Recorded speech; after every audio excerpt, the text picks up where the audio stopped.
Alors, la vidéo du jour, j'aimerais la faire sur l'apprentissage du non. C'est-à-dire qu'on va explorer un petit peu qu'est-ce qui fait que c'est si difficile pour certains de dire non. Et puis, je vais vous proposer un petit peu des pistes de solutions pour arriver à dépasser les croyances que vous pourriez avoir par rapport à ça.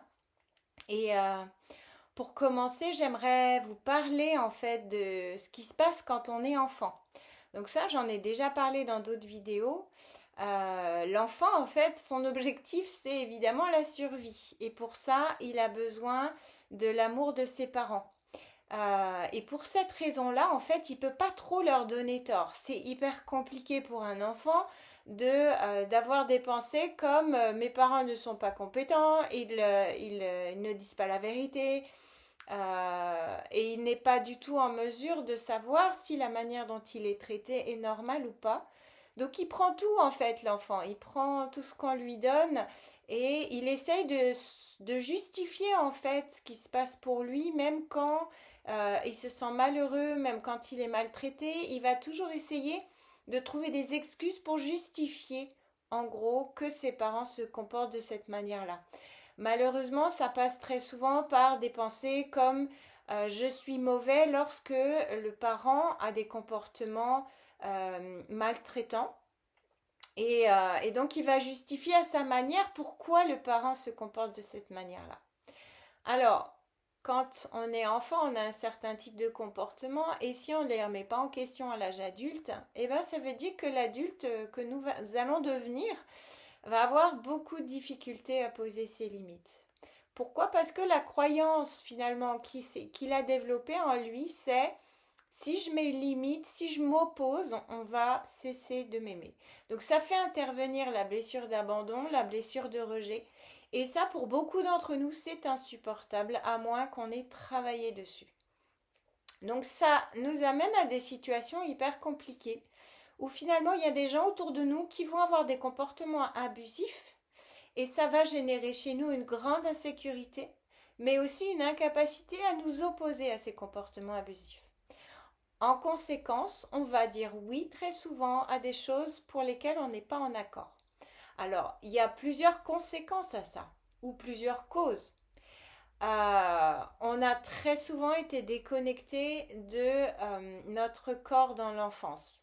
Je donne souvent à mes patients cet exemple de l'enfant qui tombe et qui se fait mal et la maman arrive derrière en disant c'est rien mon petit chéri, tu n'as pas mal. Et en fait, l'enfant, il a un message qui vient du mental par la mère, qui dit qu'il n'y a pas de problème, mais le corps dit autre chose.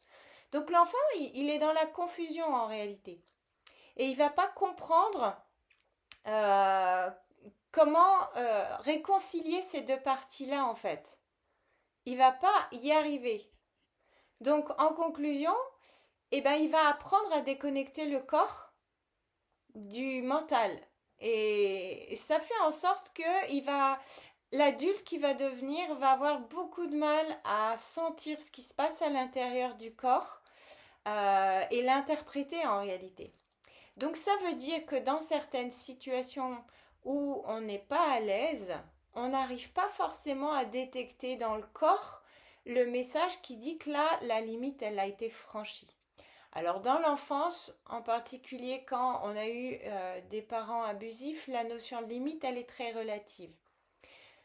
On a aussi des adultes qui ont été confrontés à des parents qui étaient beaucoup dans la colère, mais une colère destructrice, une colère tellement violente que l'enfant a intégré qu'il ne fallait pas se mettre en colère parce que ça fait du dégât.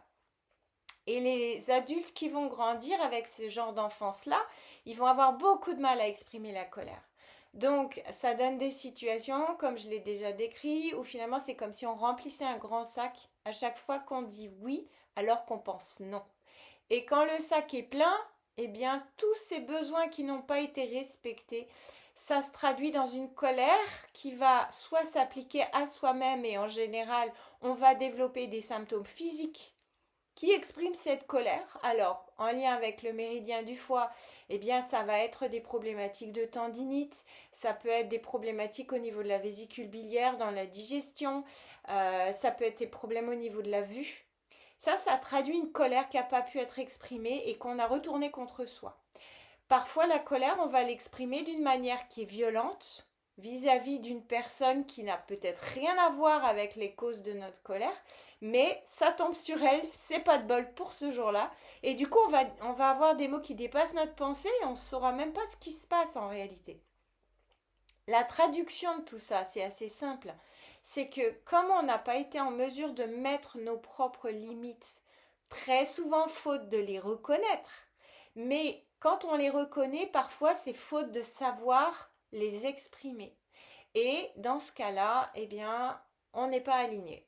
Et quand on n'est pas aligné, en fait, eh bien, ça va se voir et impacter toutes nos relations autour de nous.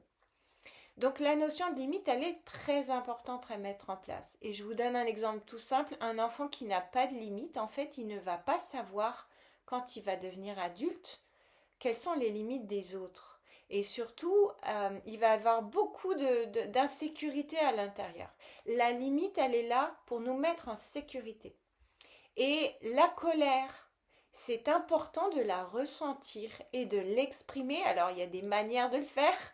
La communication non violente, elle est là pour ça. Mais quand vous arrivez à l'exprimer d'une manière qui est recevable par l'autre, eh bien, ça vous permet de mettre votre limite et ça vous permet de vous mettre vous en sécurité et l'autre aussi. C'est-à-dire que dans un rapport, dans une relation, si l'autre n'a jamais aucune idée de ce qui vous convient ou pas, eh bien, il y a une insécurité qui s'installe au niveau des deux personnes. Parce que l'autre, il ne sait jamais trop si, quand vous dites oui, c'est un vrai oui ou pas. Et ça, c'est compliqué à gérer parce qu'il y a tout le non-dit qu'il y a derrière. Et cette personne-là sait peut-être pertinemment qu'à un moment donné, ça va lui revenir dans la face en boomerang. Alors que si, quand c'est non, vous le dites, quand c'est oui, vous le dites, ça simplifie énormément les relations entre les gens. Alors, c'est hyper intéressant de noter qu'en médecine chinoise, euh, on a des manières d'évaluer en fait la manière dont un méridien est en équilibre ou pas. Donc il y a deux possibilités en général. Un méridien, il peut être en plein ou en vide. C'est une caractéristique qui dit que, par exemple, si on utilise un exemple de verre d'eau, eh bien le méridien qui est en vide, eh bien, il va avoir assez peu d'eau. Donc un manque d'énergie, on va le dire comme ça, pour simplifier. Et un méridien qui est plein, eh bien, il a trop d'énergie en fait. Et le but de traitement par l'acupuncture ou le shiatsu, tel que je le pratique, c'est de remettre un équilibre dans ces méridiens. Et c'est hyper intéressant de noter que certains méridiens sont en plein et très souvent, par exemple, ça va être des méridiens comme le foie, le méridien de la colère. Et quand il est en plein, en fait, moi, je commence à comprendre que la manière dont ça s'exprime, c'est comme si on avait trop de limites ou trop de protection, en fait. On veut trop se protéger et du coup, le méridien, il exprime ça en étant un petit peu comme, si vous voulez, comme un sac trop plein. Et en vide, eh bien, le méridien manque d'énergie. Très souvent, ça peut être des méridiens comme le rein ou la rate. Le rein qui peut être associé à la peur. Et en fait, c'est un petit peu comme si justement on n'avait pas assez de limites. Pour le coup, on n'est pas assez en mode protection, mais protection de soi. Et du coup, la notion de peur, elle peut intervenir assez facilement. Alors après, j'extrapole, je vous livre un petit peu mon ressenti, c'est pas scientifiquement démontré. Mais j'ai trouvé ça intéressant de faire ces parallèles. Alors, qu'est-ce qu'on peut faire du coup quand on est dans cette situation-là d'avoir une difficulté à dire non? Moi, je vous invite vraiment à faire un travail de reconnexion avec le corps. C'est pour ça que j'aime vraiment très souvent associer le shiatsu avec l'hypnose parce que ça permet de refaire ce lien-là, de reconnexion. Je base beaucoup mon soin de shiatsu sur le ressenti de la personne et je l'invite à utiliser son mental pour faire circuler l'énergie dans le corps parce que c'est très puissant. Quand vous êtes connecté à votre corps, vous êtes en mesure de dire quand vous avez un choix à faire, si c'est un choix qui est aligné avec vous-même ou non. Moi, je vous invite à imaginer des situations de vie où vous avez dit oui, vous saviez que c'était non. Essayez de voir ce que dit le corps. En fait, quand on sent que c'est non, le corps il va se fermer. C'est la même chose avec les gens. Quand vous êtes en présence de quelqu'un de toxique, quelqu'un qui vous manipule, quelqu'un qui critique beaucoup, qui est dans le négatif, vous allez sentir votre corps se fermer. Il y a une intelligence naturelle, intuitive, qui s'exprime à l'intérieur de vous. Et c'est important de vous connecter à ça. Alors, dans un premier temps, faites-le avec des situations passées. Essayez de vous remettre un petit peu dans l'ambiance de ce moment-là. Imaginez ce que vous entendiez comme bruit, ce que vous ressentiez comme odeur, pour essayer de revivre un petit peu ce moment-là. Et essayez de voir comment ça se traduit dans votre corps. Qu'est-ce que c'est les signaux quand mon corps dit non? Ça, c'est la première étape. Ensuite, la deuxième étape que je vous propose, c'est d'imaginer que vous allez vous connecter à un archétype puissant pour vous. Ça peut être le masculin sacré. Ça peut être, je sais pas moi, une personnalité que vous jugez charismatique, mais surtout bien ancrée, bien dans son masculin. Parce que c'est l'énergie masculine qu'il faut appeler à soi pour arriver à s'opposer. Donc, ça peut être toutes sortes d'énergies, peut-être une personne de votre famille ou quelqu'un que vous jugez vraiment apte à poser ses limites. Connectez-vous à cette énergie-là et essayez de ressentir en vous comme si cette personne vous transmettait son énergie d'ancrage. Et là, il va falloir s'entraîner. Maintenant, effectivement, la meilleure manière d'arriver à dire non, c'est de travailler d'abord et avant tout sur le sentiment de sécurité. Parce que c'est lui qui va déterminer si oui ou non on ose prendre le risque de perdre l'amour de la personne.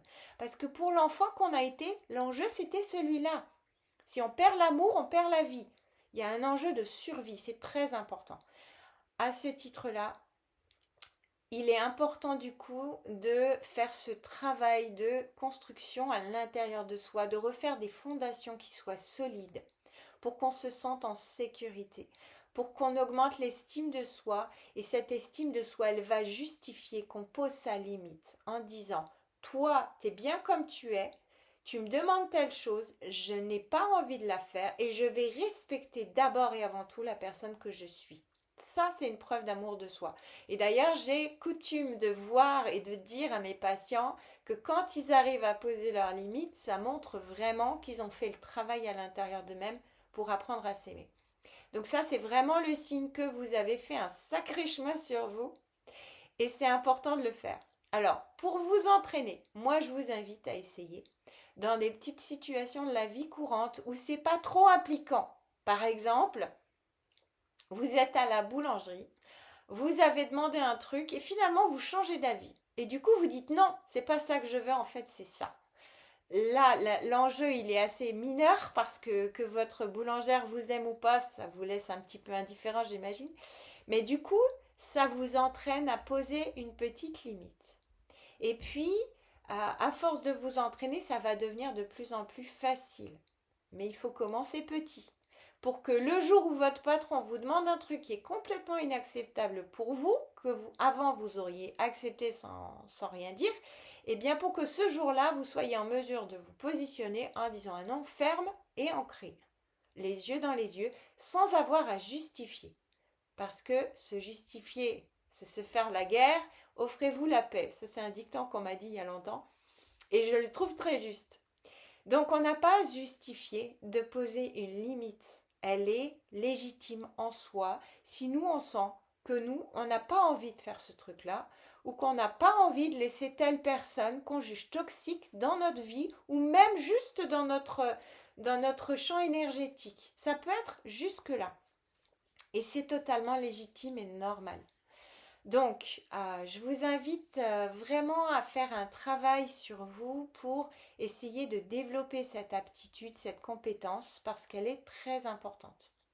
Je vous souhaite d'y arriver et si c'est compliqué pour vous, n'hésitez pas à demander l'aide d'une personne qui pourra vous accompagner par rapport à ça. Parce que l'enjeu en vaut la chandelle et c'est à ce prix et à ce prix seulement que vous arriverez à grandir et à vivre une vie où vous êtes vraiment libre. Voilà.